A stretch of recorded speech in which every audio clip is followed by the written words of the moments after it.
Hello everyone and welcome to this week's weekly wear where I'm feeling a little crusty rusty.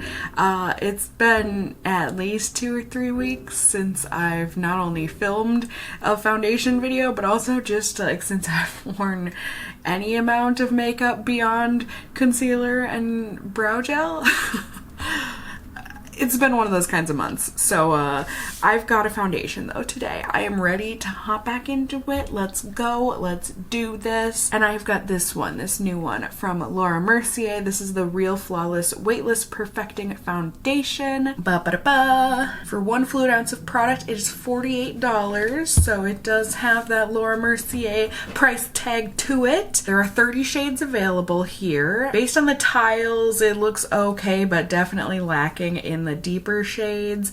Let's take a look at the arm swatches, and yes, this absolutely proves my point. So it looks like if you're gonna be anywhere in the medium, light medium, medium, and medium deep, maybe, looks like you're set. But honestly, the pale, the light, the deep, and the you know what I mean? Both ends of the spectrum. We're looking like we're lacking. Looking like we're lacking. I mean, that's not a good thing, but it is fun to say. Looking like we're lacking. Anywho, the highlights. This is vegan. Has a natural finish. Gonna be long wearing, waterproof, and give medium coverage. It's a weightless foundation that blurs the line between makeup and skin with medium buildable coverage, waterproof wear, and up to 12 hours of fade-proof wear. These are the highlighted ingredients that are all going to perfect, make things cake-free, balance moisture and shine on the skin, and also defend against external stressors. And yeah, to reiterate, it's gonna give cake-free, color-true wear that blurs the look of imperfections, pores, and fine lines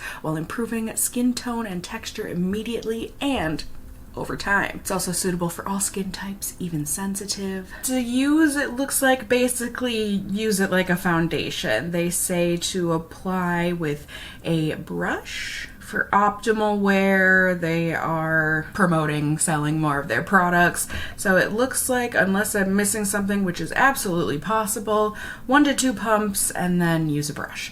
But I am me, so I am going to probably be using more than 1 to 2 pumps and also use a brush and a sponge. We're gonna see what works best. I mean, listen, I'll try and use the 1 to 2 pumps, but I just find I've never understood the sorcery of people that are able to use 1 to 2 pumps for their whole face.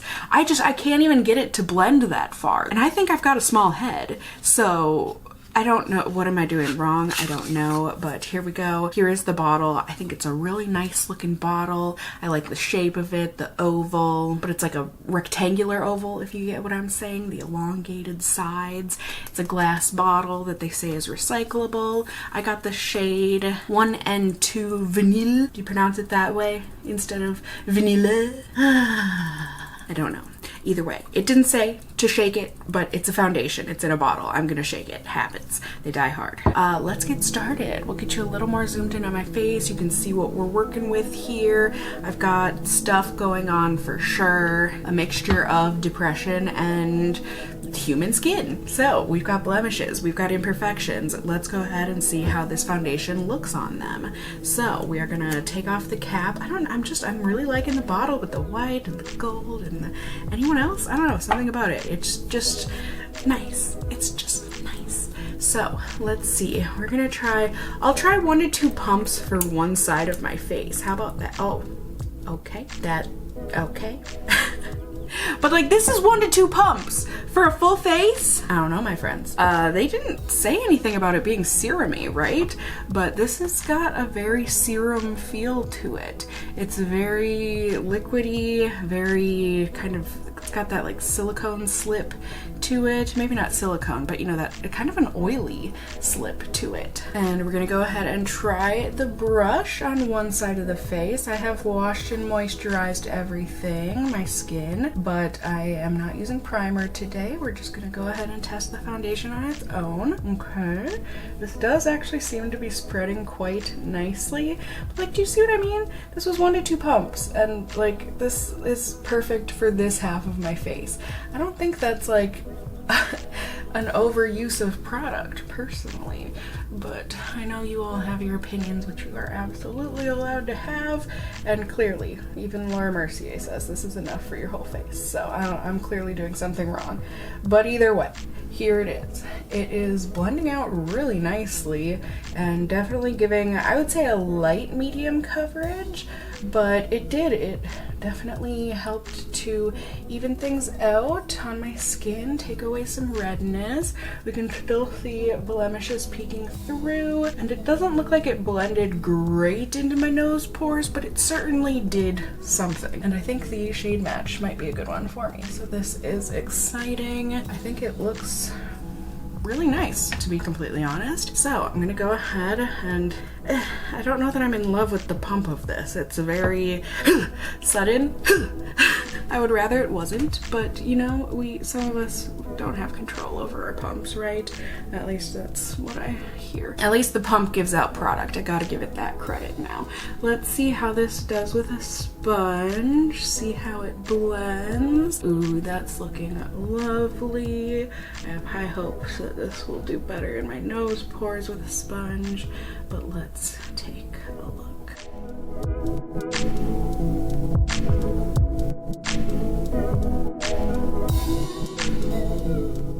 So I would say things honestly look good on both sides, very similar, blended very nicely on both sides. I just think it looks like it did better on my nose on the sponge side. It looks less dry and was able to get into my pores a little bit better. So I'm just gonna go ahead with one more pump here to see about building up the foundation, see if I can get a little more coverage on my blemishes, blend out my nose more. And yeah, I mean, they said it was buildable, so let's go ahead and see what we can do.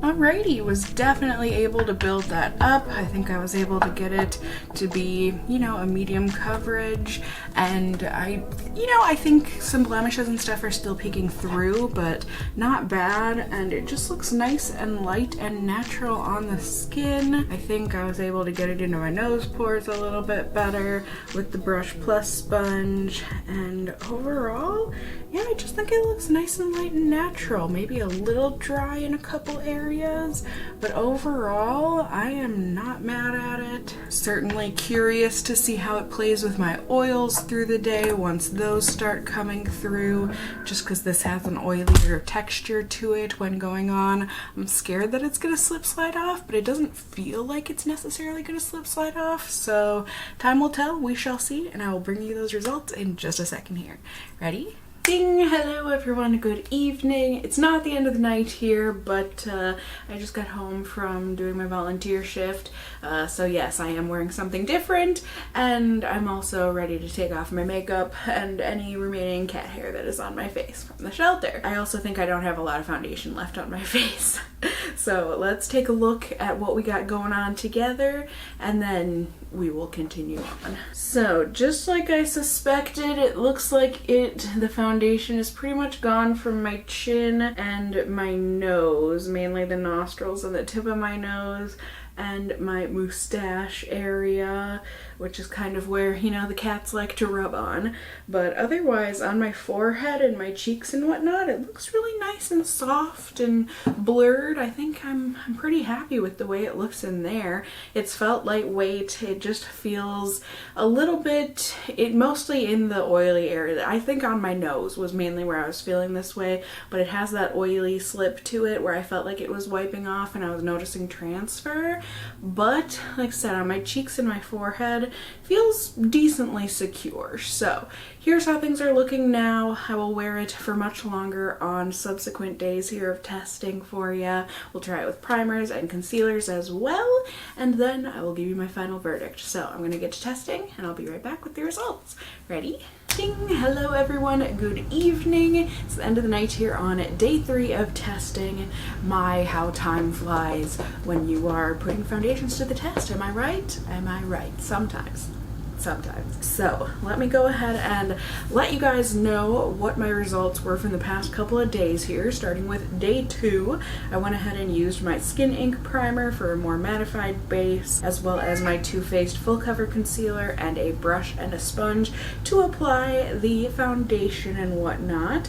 I just used one light layer of foundation on top of the concealer, I think, you know, maybe 4-ish pumps or so, and thought it looked good. It blended nice. However, it did look a little dry in some areas, mainly near like on my temple for whatever reason. But overall, I thought it looked nice and just fine, and throughout the day it was super duper lightweight. Really enjoyed that, but I also felt like it was going to wipe off in oily areas, which was mainly just my nose for that day, and I was noticing little bits of transfer onto my fingers throughout the day in those areas. But at the end of the night, I was very pleasantly surprised to see that everything looked great. It looked light and dewy on my skin, even though I had been wearing it for a very long time that day. It had minimal fading, and the fading that it did have was graceful, and it just looked a little bit dry around my chin. It did wipe off a bit on my fingers for the wipe test, but overall I thought it looked nice. So for day 3 here, I went ahead and tried a dewy base. So I used my Smashbox primerizer for my primer, and also my Milk Makeup Concealer on top of the foundation. I just used, was it 3 or 2? It was either, I think it was 2.5 or 3 pumps of the foundation, so the lightest amount yet, and I just swiped that all over my skin, blended it out, and then wherever I felt like I needed more coverage, I went ahead and used my Milk Makeup Flex Concealer for some light coverage, and I thought it looked pretty good. Same thing with the dry spots, emphasizing it again, but overall I thought everything looked nice, gave good medium coverage, and just overall looked nice. And throughout the day here, I've been very pleased. It has felt super duper lightweight again. I mean, when I say lightweight, this is almost like second skin feeling, almost like it's not there, except on oily areas of my face where it doesn't necessarily feel like it's gonna wipe off today, but it just feels like I'm wearing foundation in those areas, so my forehead and my nose. But that being said, it feels like a lightweight foundation, and I really haven't been noticing much transfer. So at the end of the night here, I think it looks pretty much exactly how I would have thought it looks. It looks like it came off a bit around my nose and my mouth, but it looks like it faded gracefully. It's clinging a little bit to dry spots and scabs and whatnot, but overall I think it looks great on my face. So I think overall this is getting a mostly good review from me, but let's go over the pros and cons real quick just so you can get a better look. For the pros, definitely love that this applies super nice and easy on the skin. I also really love that this is extra lightweight, like super duper lightweight on the skin. Like I said, it feels great throughout the day. It also is quite long wearing, I personally would say, as long as you have a primer underneath it. And it also has a graceful fade, I think, with the primer underneath it. Now, that being said, there are some cons, the main ones just being that it does seem to emphasize or cling to dry spots, and also it can wipe off and transfer in oily areas. But that being said, I still think it looks pretty good. I don't know that I would say this seems like it's gonna become like my favorite foundation ever, but I'm definitely going to keep it around, and I'm definitely curious to try it mixed in with some other stuff just to see how it plays like that. Overall, I like it. I wouldn't say I love it, at least not after 3 days. Maybe that will change if I end up wearing it more, but as of right now, I really like it. Like I said, I would not be opposed to wearing it again and or wearing it more in the future. So, as always, I just hope this review was helpful for you guys in seeing how the foundation worked on my skin overall, how it applied and performed. You can certainly let me know and the rest of the Casserole fam know down in the comments below if you have tried out this foundation and what your experience was with it, what kind of skin do you have, all that good stuff, or you can just leave me a comment of whatever down below if there's any other products you want to see me test in an upcoming weekly wear. Let me know all of the things. You can also let me know if you enjoyed the video or found it helpful by giving it a thumbs up. down below. I would really appreciate it. And if you're new here, hey, hi, hello, how are you? You can go ahead and subscribe. You can tippity tap that notification bell down below and become a member of my casserole family here on my channel. I'd love to have you here. And as always, I just hope you guys are all doing well. And until next time, just stay well until then. Bye!